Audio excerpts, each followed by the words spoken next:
നേപ്പാളിൽ നിന്ന് ബോബി. നേപ്പാളിലെ പ്രസിദ്ധമായ തീർത്ഥാടന കേന്ദ്രമായ മുക്തിനാഥ് അമ്പലത്തിന്റെ തൊട്ട് മുൻപിലാണ് നിൽക്കുന്നത്.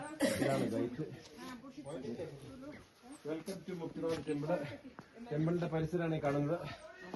ഏപ്രിൽ മെയ് മാസങ്ങളിലാണ് ഒരുപാട് സന്ദർശകർ വരുന്നത്. കാരണം മറ്റുള്ള മാസങ്ങളിലെ തണുപ്പ് ഒരുപാട് കൂടുതലായിരിക്കും. അപ്പോൾ ആർക്കും പ്രായം ഒരു പ്രശ്നമൊന്നുമല്ല നേപ്പാളിൽ വരാനും, പ്രത്യേകിച്ച് നമ്മുടെ മുക്തിനാഥ് അമ്പലം കയറാനൊക്കെ എന്ന് പറഞ്ഞുകൊണ്ട് നമ്മുടെ വിജയമ്മച്ചി ഇവിടെ ഉണ്ട്. അമ്മച്ചിനെ ഞങ്ങൾ അമ്പലം കാണിച്ചു കൊടുത്തു.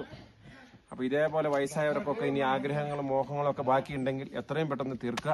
അത് നേപ്പാൾ തന്നെ വേണമെന്നില്ല, നേപ്പാളിൽ വരുവാണെങ്കിൽ എന്നെ കൊണ്ട് പറ്റുന്ന സഹായം ഞാൻ ചെയ്തു തരാം.